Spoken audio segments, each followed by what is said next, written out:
reading two parts of my upcoming collection called And Grief Came Howling.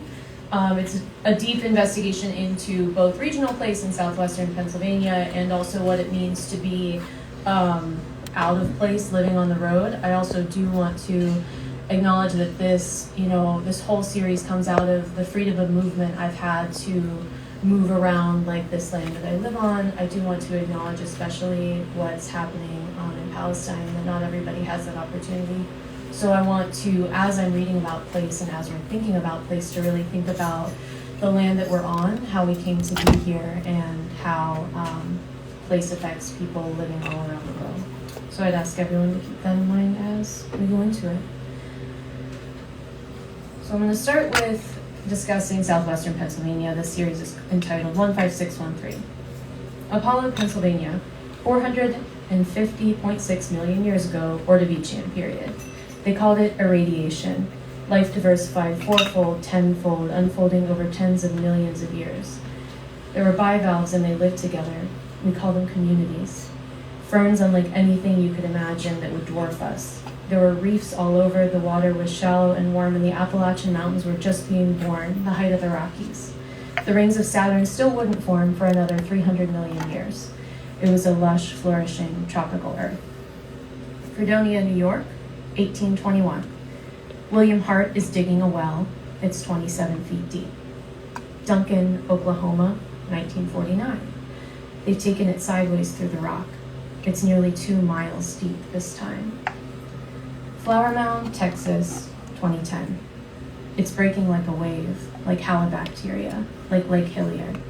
The scalp burns easy the first time it's struck by the sun, and if you average the hair length in this Texas suburb and compare it to other Texan Valley suburbs, you come up a little bit short.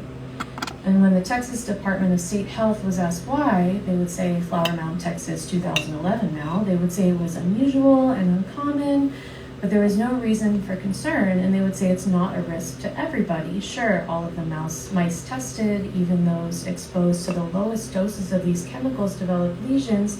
That doesn't mean humans will. Besides, it's population specific.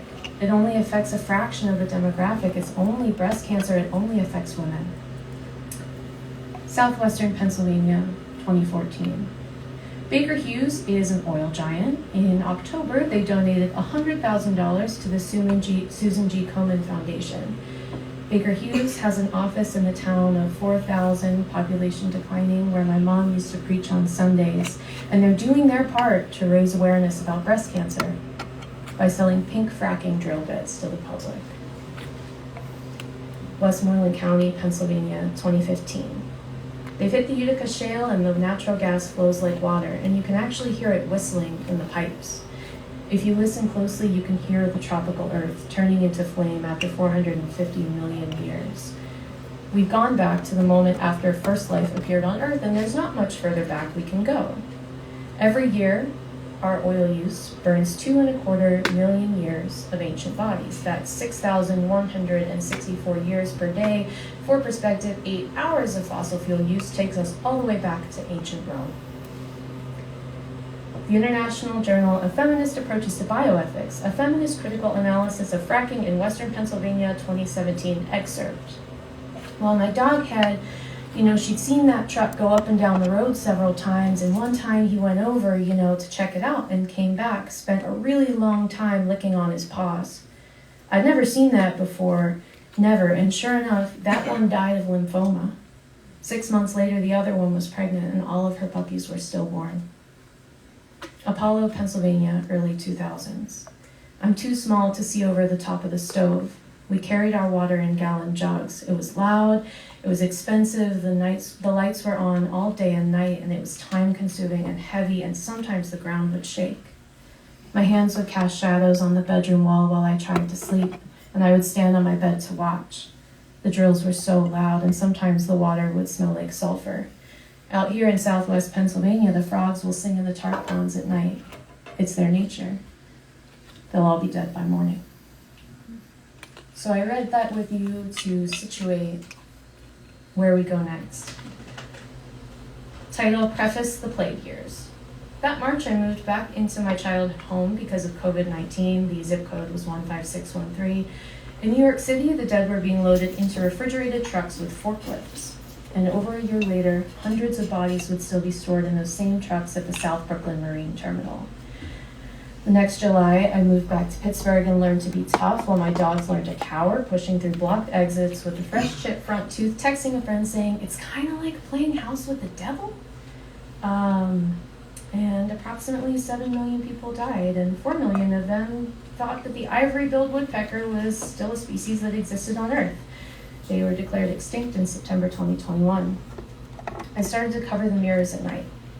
I asked a psychic if I was being watched, and she said yes, probably not the person I should have asked. I asked a therapist if it was possible to die from grief, and she said yes. So I got in my car with the intention to vanish, and I moved again, and I moved again, and I moved again, and I moved again, and wisdom. The world smells like sagebrush. There's nothing else here to shield the hillside from the sun and the wind that rips down the river flat. Lupin and asters huddle below the bell of an endless blue sky, hiding sage grouse and bleach-white cattle teeth. Montana 93. During fire season, there's an intimate knowing and identifying the you behind sunglasses, behind bandanas, over noses and mouths in the smoke, beneath hats and long sleeves in July, protection from the radiation. Knowing how you look under disaster orange light, or just how you look in disaster, giving gifts of bones, blue-bruised mushrooms, an observation of a rust patch of road where your friend burst a cow like a supernova and everyone stopped to observe disaster and everyone walked away from the event horizon unscathed. Childress. My college roommate used to joke, "It's so flat in the panhandle, if your dog runs away, you can watch her run for 2 days," and she was right. The ducks in the park were clearly a domestic flock that had been released with no one to care for them. The Dairy Queen cashier had an eye patch, and every eye held an open, curious stare, the kind typically reserved for children and dogs, for when you're from not here, huh? You're from somewhere else. The barista wasted no time, before hello, before anything, saying, "Where are you from?" And all night I dreamt of water. Sheets and sheets of pounding rain that drove us into our trucks and into our homes before the streets swelled and water crept in through the front door, inside and outside at the same time, even though this was one of the driest summers they'd ever seen in Texas. Guthrie. You're told to never turn your back on the open plains because you don't know what's behind you.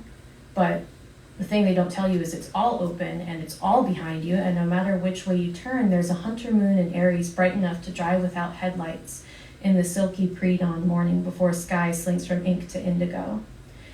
Everybody here knows about the shapeshifters, and they'll tell you. Living in the desert, when you see one, they'll look familiar, almost perfect, but not quite, and animals' eyes glow at night, so if they don't glow, that's how you tell. The road forms and vanishes beneath you, and from the corner of your eye, you'll see red lights moving through the fields beside you, faster and faster until they overtake you and leave you behind. Your back is exposed for miles and miles of uninterrupted sightline. If you don't keep a close eye, your shadow will move without you. Fort Worth. They parade 13 longhorn bulls down East Exchange Avenue every single day. A crowd watches gorgeous, clean women and hard-eyed men with expensive belt buckles and brand-name jeans. How old are they? I ask. Their heads hang so low and their horns are so heavy. Everyone's taking pictures, talking about how beautiful they are, and I make eye contact with one of the bulls. He's 15, a handsome young cowboy tells me, an elder.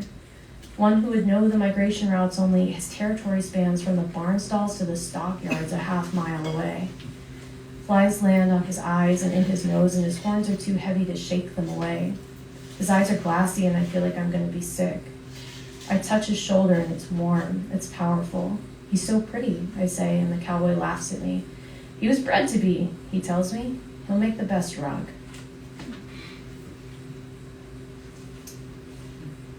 I-95. There's a spirit haunting I-95. Not everybody knows it, not everyone's seen it, but it looks like a woman, or maybe a man, or maybe a wolf, or a deer, seen out of the corners of travelers' eyes, leaping off different bridges, frequently the Woodrow Wilson Bridge in D.C., the Delaware Bridge in Pennsylvania, the George Washington Bridge in New York City. It falls in slow motion and always makes eye contact, collapsing the bridge in Philadelphia under the weight of its heart sickness on the way out of town. Howling and racing alongside the car, shaped like a person or like a coyote, bounding on all fours, eyes glowing on the side of the road, all the way from Halton, Maine to Miami, Florida. Fastest at night, gruesome in the sunlight, hit by a sedan again and again till it can fold up its sun-baked organs, growing antlers, growing teeth, a growing suspicion that you've seen this all before. And that takes us to the neighborhood I live in now. And a teenage girl says she has to leave in 5 minutes. The other asks if she knows how to do a flip into the water. They both jump back in because 5 minutes is more than enough. My town has a lot of things. It has a pool, it has a bar, a library, a playground, an observatory that can see as far back as the beginning of time. Airplanes fly low on their approach to Pittsburgh. Sometimes I can walk through the walls of my apartment. Sometimes when the sleepy neighborhood is only lit by flickering TVs, 2 eyes glow in the dark place between the 2 houses, the height of a yellow lab or a small deer, until they rise up, the height of a 5th grader, the height of a grown man, the height of the shapeshifter with the same teeth as my middle school best friend, and it's an 8,300 person town that was dry until 2015 with a big sign that reads, "Live, Worship, Shop" along the highway, where kids play street hockey and people walk to church on Sundays, as if they're frozen in time, as if they're still safe. And the epilogue. A man with long hair gathered my own hair at the base of my neck and asked one last time if I was sure, and cut it all off with a straight razor, all at once. He asked if I wanted to donate it, and I felt guilty saying no, but it didn't feel like gift giving to pass along a relic of 2 years spent learning how to grit my teeth and wait for it all to be over. My car turned 10, my dog turned 13. I drove the Pacific Coast Highway from the Olympic Peninsula to Los Angeles alone. I learned the dog I thought was a bad dog was actually a good dog, and it's much easier for a dog to be good when she's not afraid of being hurt. I spent a little time wondering about the difference between premeditated evil and situational evil, and decided the difference doesn't actually matter at all. I told a stranger I was getting divorced, and for the first time someone replied with "Congratulations" instead of "I'm sorry." And my decree came in the mail, and I hung it on the refrigerator like a child's drawing. And when I had asked my therapist if it was possible to die from grief, and she said yes, I got in the car. And after more than a year on the road, I'm finally ready to come back. It's a joy to be welcomed home. Thank you.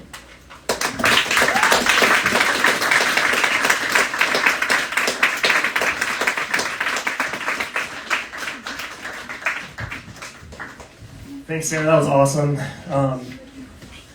The next poet, I'm really excited to hear more of his work. I've read a couple of his poems, and that is enough to know that his writing is awesome. He's someone I would always be happy to see when I walked around the stages for a show we both worked on a couple years ago.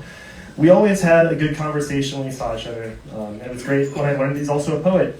Here's his bio. Born and raised in Pittsburgh, Ahmir Allen has been a writer for the majority of his life. From his middle school years studying literary arts at Pittsburgh Kappa to receiving his bachelor's degree in creative writing and film at Chatham University. After graduation, Ahmir began working in the Pittsburgh film industry, where he gained experience on set and learned how screenplays is brought to life. As a poet and writer, Ahmir aims to create stories that explore feelings like loneliness, grief, love, and family. Writing is a way to interpret some of these messier topics that don't often make sense, and he's always been interested in how sharing pieces can leave the reader and the audience with a new perspective. Good for Ahmir.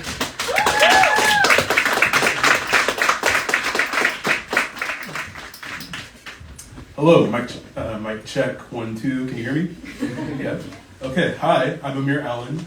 I've been a writer, as James said, for most of my life. But I haven't been to a reading also since before the pandemic, so I'm very excited to be here. Thanks everyone for showing up.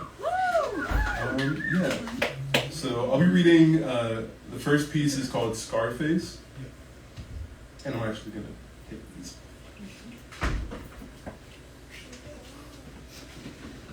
I am surprised when my sister mentions the scar on my face is faded, unprompted from across the dinner table. Surprised later that night when I look in the mirror and delicately trace both cheeks to find the line under my right eye where 14 stitches once kept me together after a snowball filled with glass laid me out. My right arm still shows wounds from a wreck 3 pale blocks around my elbow, the remains from 52 stitches that held my guts together. One cut just below my neck, just shallow enough to mend on its own. A little wound on my right index finger where a knife once slipped and split deep down to the bone. I can look at my own open palms and still see scrapes and scratches from dirt, but mostly blood, and sometimes I'll feel the metal from my handlebars pressed against my wrists as I drag the bike home. I always remember the blood, what was wiped away with the rubbing alcohol, passing out from the sight of my tiny face covered with bright red snow and glass, waking up on a stretcher with a crimson-stained neck brace, and the first thing my eyes wander to is my torn-up arm dripping all over, then the paramedics, then my mom, still standing in the middle of the road. I will be surprised if I ever forget. Thank you.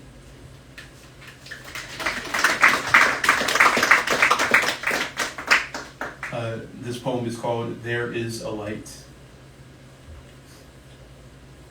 There's a dark cavern where I am alone. There is a light. The light goes out. I stumble. The stumble becomes a fall. In the fall, I am turning over forever. Cave walls with cavemen carvings, many families, the family that wasn't chosen, the family that was selected slowly, the children scattered, the third generation faded into a night sky. Now in the bog water and murky shadows, the flooded walkway in between day and night, a task is at hand. Time is not real here. The sun left us to find our own ways into the next day. A friend splitting off from the first path, then another, then another. Now there's a dark cavern where we walked in together and wound up alone.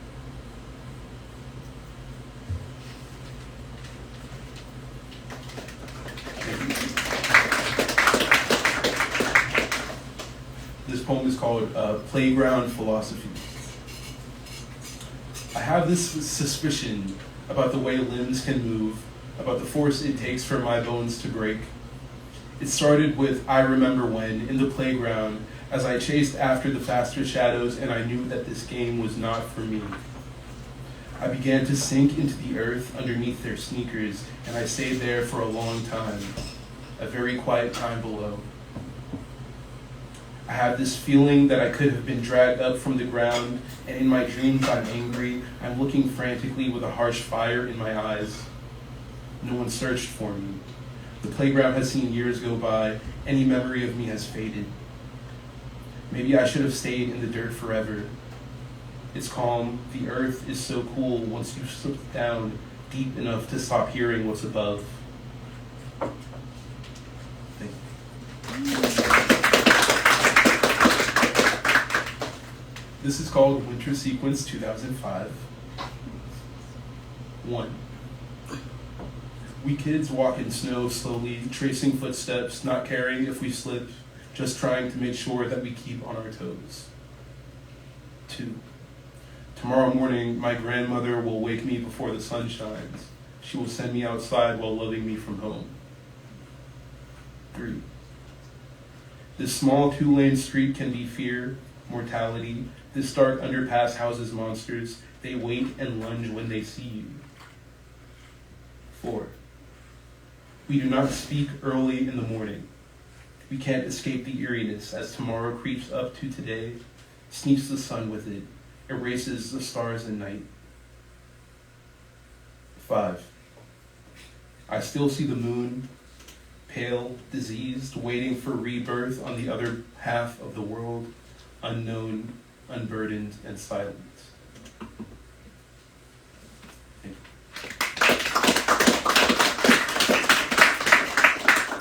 This is called From a Distance. I'm far from you now, so far. Given 3 days and nights, who knows if we could even get close? 1 year like a decade, and suddenly we're unrecognizable. This is the start of a journey, a bright new hole in the sky, wherein you'll find your place, I'll find mine. If we're lucky, Maybe we'll meet again someday, somewhere. I'm not lucky. I still believe I'll see you again in a place where space and time take breaks to breathe. A long gold thread connects us, trails and tangles. If it is cut somewhere along the way, that's just fine. Maybe we'll find out. Thank you.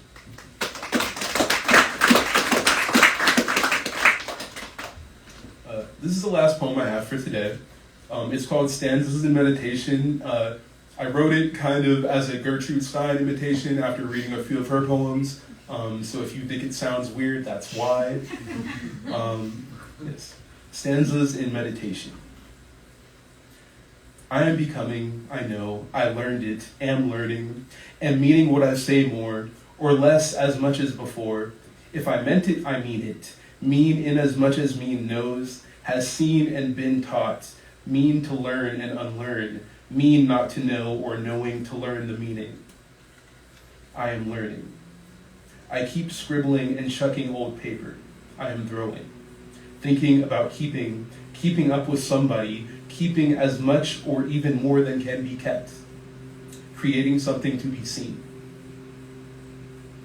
Thank you. Thanks very much.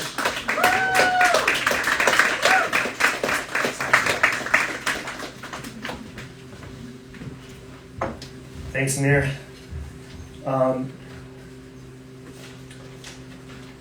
The next reader is one of my earliest friends that I made here in Pittsburgh.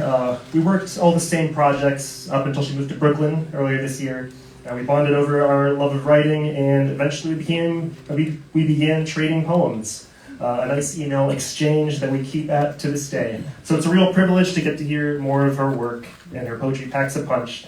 Next reader is Natalie Snyder, a poet, writer, and a costumer for film and television productions living in Brooklyn, New York, by way of small-town West Virginia. Her work has been published in such literary magazines as Vita, Brevis Press, and The Amphibian. Thanks, Natalie.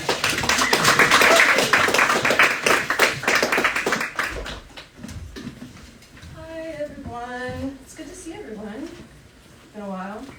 I wanted to start off by reading a poem that I found somewhat inspiring recently because, one, I saw this poet read recently, and she's a musician, and she just came up with this book of poetry, and it's all about the process of why we do what we do and the art we create. So I'll start off with that. To talk about process is to talk about fragments, pecan trees, how when it doesn't work, it feels like someone is smashing your tailbone with a hammer. To talk about process is to talk about parachuting MDMA, gasping into a perfect face and plunging into the red warp of Aspinall. To talk about process is to talk about control as illusion. To talk about process is to talk about wanting to be closer than skin and more permanent than fucking allows for. To talk about process is to talk about cassava and okra, my courage contracting as we break night.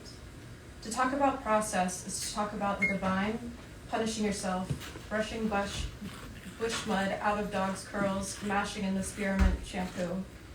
To talk about process is to talk about necessity, because not doing this is unbearable, because doing this is so unbelievably tender. That was by Arlo Parks. I recommend. Camille, I think you would like the book. And I'm going to be reading off my phone. It's not the cool way to do it. Some of us don't have a printer. Okay, great. I should have brought it up. So mine are also not very themed industry. I do have one that was relatable, so maybe I'll start with that one.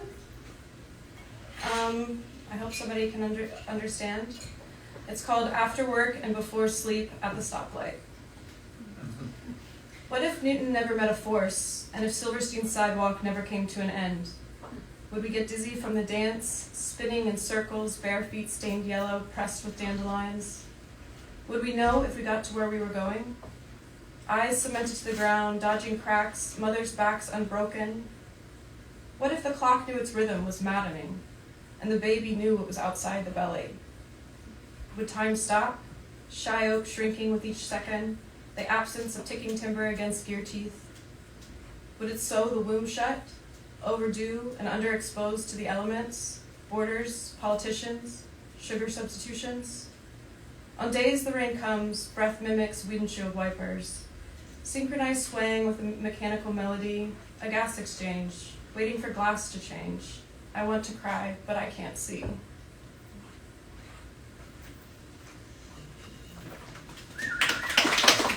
don't have to do that, thank you. This next one is called Stoop Pigeon. Yeah, okay.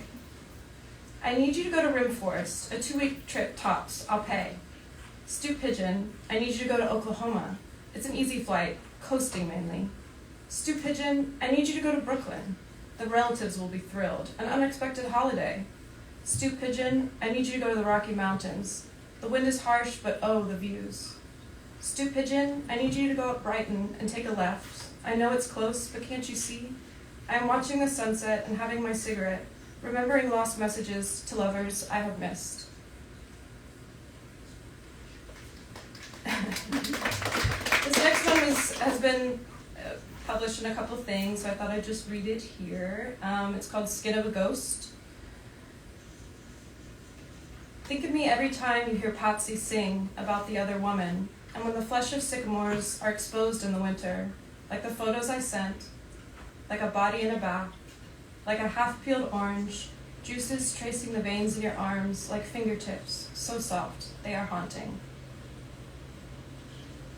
And then this one is one, and James and I do a lot of email exchanges, and he said he would like me to read this one, and I will. So it's called You Will Meet Me.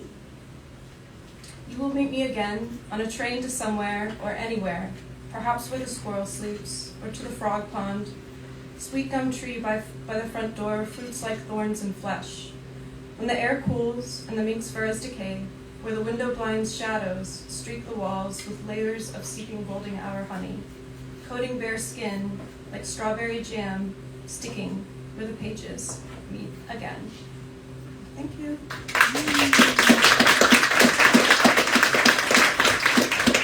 That wasn't 15 minutes, but you know what?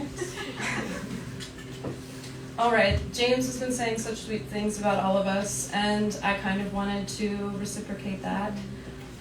Like James said, he was one of my first friends in the film industry. We met, we've been on like almost every job, if not every job together, and it was lovely. We hit it off with our weird humor and kind of, just going under the radar with each other. I think we exchanged tiny things at one point. And then we bonded over poetry and things not industry related. And he's been a very special friend of mine, and there's nobody else like that out there. So, most of you aren't aware, but James Croal Jackson is a Filipino-American poet who works in the film industry as an assistant production coordinator through IATSE Local 161. A God You Believed In is his 4th chapbook.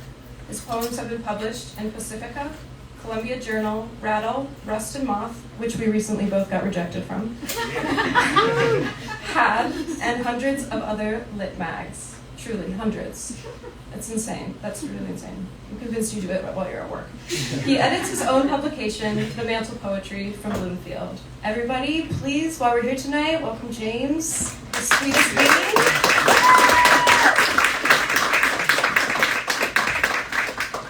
Yeah, thanks everyone for being here. These were just amazing readings, and I just love being here for this event. Thank you, Erin, for publishing the book. It's amazing. So I'll just read some poems from this book. The first one I'll read is called I Wait for the Gate to Open After Work and Cicadas Sing All the While. It has been 17 years since I went to work this morning.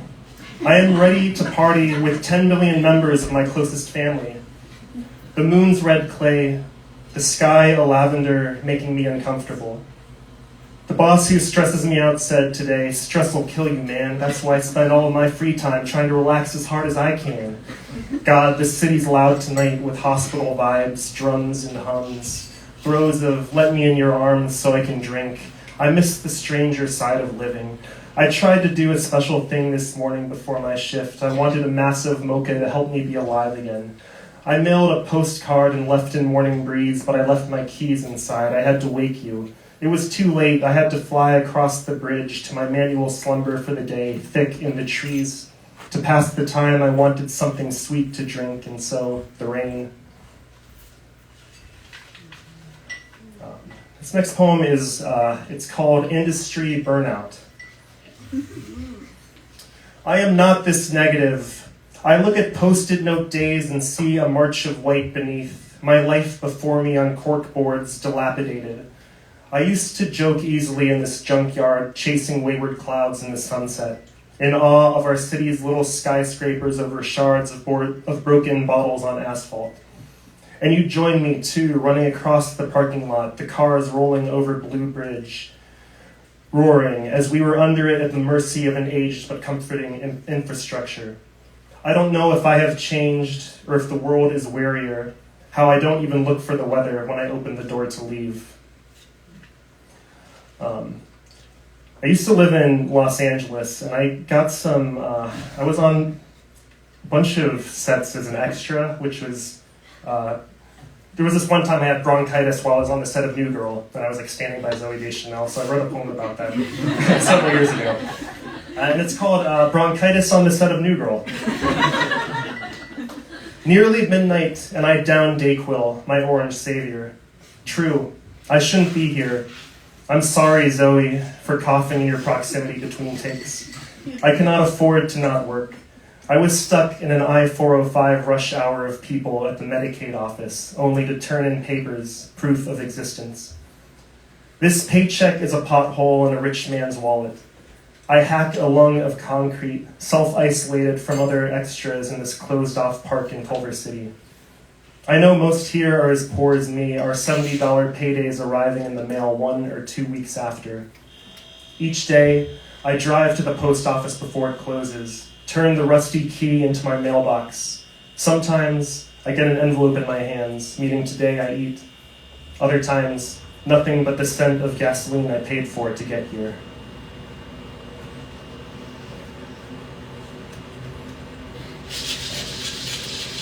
And then another one, along that same vein, all the people I work with, they're like, we're background actors, not extras. So this poem's they're called background actors, not extras. After the zebra slate's commanding snap, after the boom mic's silent rise into air, everything you say, anything you say, the sweaty room of crew and producers, you wish you were alone, you wish you weren't. Outside you were another beggar in costume sun, blazing straw skin, clomping over painted stars, bearing every name but yours. Adorn yourself in gold, mascara, gold vests, gold jeans, walk through cities, you might end up on TV once, twice. There's that sad gold man again. On one of those summer movie nights at Hollywood Cemetery, the ground will open up. All those bone hands will clap for that great feature in the sky.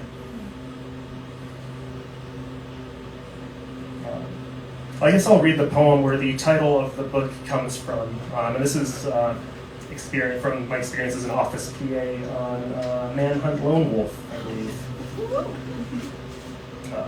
Or Deadly Games, as it was called eventually. Driving in loops to Enterprise. We cruised Penn Avenue as compliant vagabonds to parking garage train station to deposit, withdraw rental cars and other people's names. For a long time, I believed if you drove the actor's maroon luxury vehicle, you'd become the moon yourself, at long last a god you believed in. Being one who has to drive it to where it must go, I know by now you will guide its hand back to beneath the famous Blue Bridge in the Strip. You will sit at your desk in the grainy film of your dreams and sketch the rumblings of this world until golden hour. The sun, then, will gift upon you ultraviolets.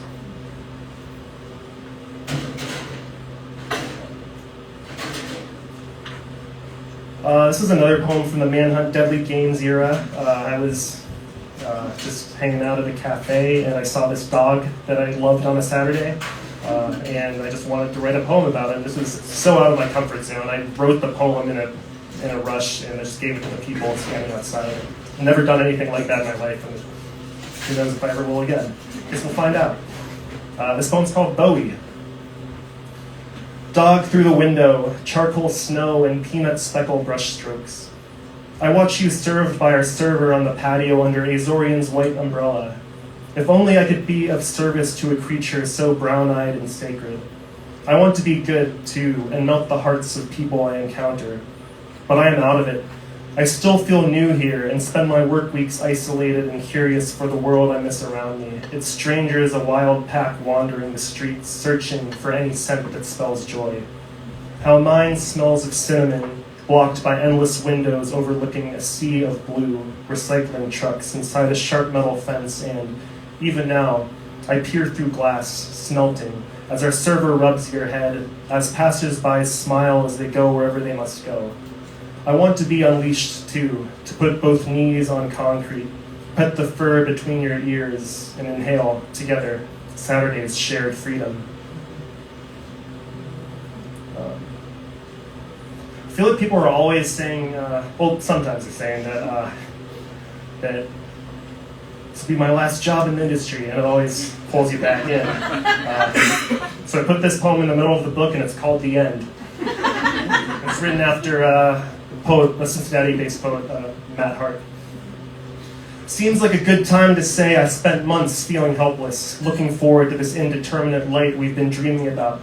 This industry affects people like a natural disaster, rolling through our days until the end rejuvenates us, makes us hungry for the beginning. A road trip, a flight, a movie night. Haven't had one of those in a while. A cold drink to jolt me alive, until the dead extend a hand to bring me back, and I reach for it too.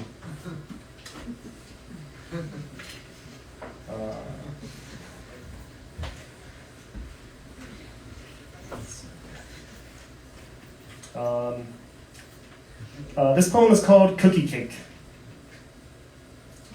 I cut cookie cake with plastic butter knife. A birthday. My age is showing, not my celebration in the office. A long way to the center, I repeatedly say. I slice some New York pizza. I shape a biscotti. I am the awkward focal point struggling through the cake rock. My boss offers me a Swiss Army knife. I refuse. She swears it's clean. The people want to show. They want to see struggle, I bellow, hands shaking through thick paper plate after plate. She says, I'm impressed you didn't break, and my piece is so sweet I can barely eat. I do it anyway. The work I put in deserves dessert.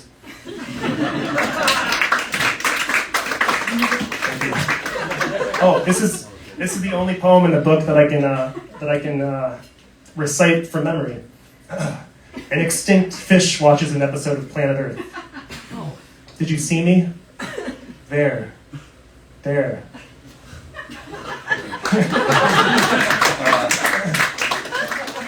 This poem is called American Rust. I know that no one in this room knows what I'm talking about.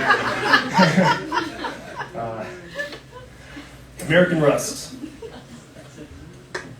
Any producers on that show in the room right now? Okay, thank you. American rust on dump trucks underneath Blue Bridge. American rust on the aging sheen of the dream. On a television screen in tandem with the falsity of the stage. American rust on the flagpole hit then replaced weeks later. American rust on the ripped-off roof of the freighter. On the cranes, on the walls, on our skin, on the script misfed, misfiring, stuck within the black ink roller. Reach your hand in, extract the gleaming teeth of production as we scrape American rust off every mistake, off the city, off our hearts, off memory. We offer our shavings to the sky for the wind to blow it all away, again.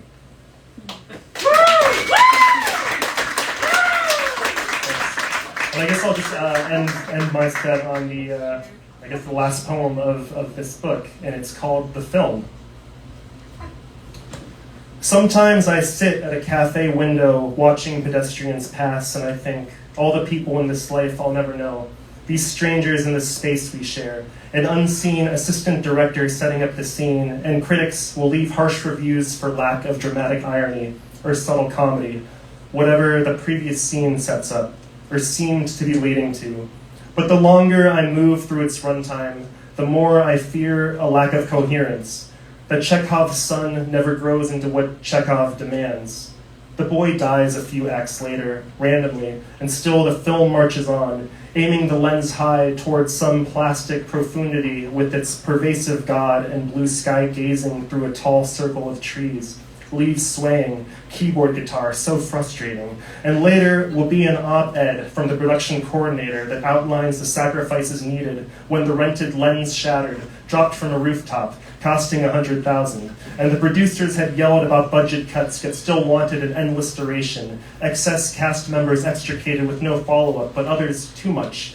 Your dead dad reference with each hailstorm. You grow tired of the metaphor, then sit in the park watching people pass when a past lover from Act 27 enters stage left with a pup, and you wave a stunt, restless limb, in case she asks, which she won't. She will avoid eye contact because she is no longer in the contract, can't say a word without pay, but still she will wonder if you are the same actor, and I'll have to rewind a long while to see if you are. Thank you. I'll have to pop this at the book now. Thank you all for coming. This is amazing turnout. Yeah, we have copies of this book, $12. Yeah. Tip your bartender. It's always what they say at events like this. And do that, please. Thank you.